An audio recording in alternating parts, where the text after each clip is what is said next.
Narayanganj city কর্পোরেশনের একটি বর্জ্যবাহী ট্রাকের চাপায় ছাত্রদল ও যুবদলের দুই নেতার মর্মান্তিক মৃত্যু হয়েছে।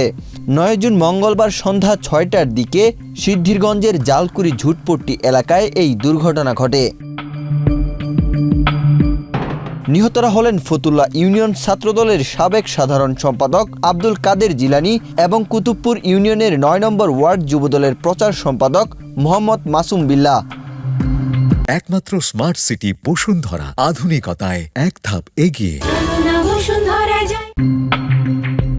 প্রত্যক্ষদর্শীরা জানান, একটি মোটরসাইকেলে করে তারা সিদ্ধিরগঞ্জে একটি কয়েল কারখানার উদ্বোধনী অনুষ্ঠানে যাচ্ছিলেন। পথে জালকুড়ি ঝুটপট্টি এলাকায় একই দিকে চলা নারায়ণগঞ্জ সিটি কর্পোরেশনের একটি বজ্রবাহী ট্রাককে ওভারটেক করার চেষ্টা করেন। এ সময় মোটরসাইকেলটি নিয়ন্ত্রণ হারিয়ে সড়কে পিছলে পড়ে যায়। পরে তারা ট্রাকের চাকার নিচে চাপা পড়ে ঘটনাস্থলেই নিহত হন।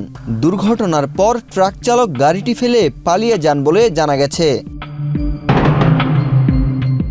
নিহত মাসুম বিল্লাহ পটুয়াখালীর দশমিনা উপজেলার চাঁদপুরা গ্রামের বাদশাহ মিয়ার ছেলে। তিনি ফতুল্লার শিবু মার্কেট এলাকায় বসবাস করতেন।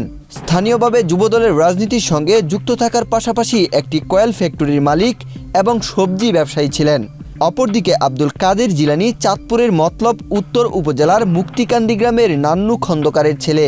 তিনি ফতুল্লার দেলপাড়া ব্যাংক কলোনি এলাকায় বসবাস করতেন এবং ফতুল্লা ইউনিয়ন ছাত্রদলের সাবেক সাধারণ সম্পাদক ছিলেন। সিদ্ধিরগঞ্জ থানার ভারপ্রাপ্ত কর্মকর্তা মোহাম্মদ এমদাদুল হক জানান, দুর্ঘটনার সঙ্গে জড়িত ট্রাকটি পুলিশ আটক করেছে। নিহতদের মরদেহ উদ্ধার করে ময়নাতদন্তের জন্য মর্গে পাঠানো হয়েছে। ওয়াহিদ হুসাইন জিহাদ, বাংলাদেশ প্রতিদিন।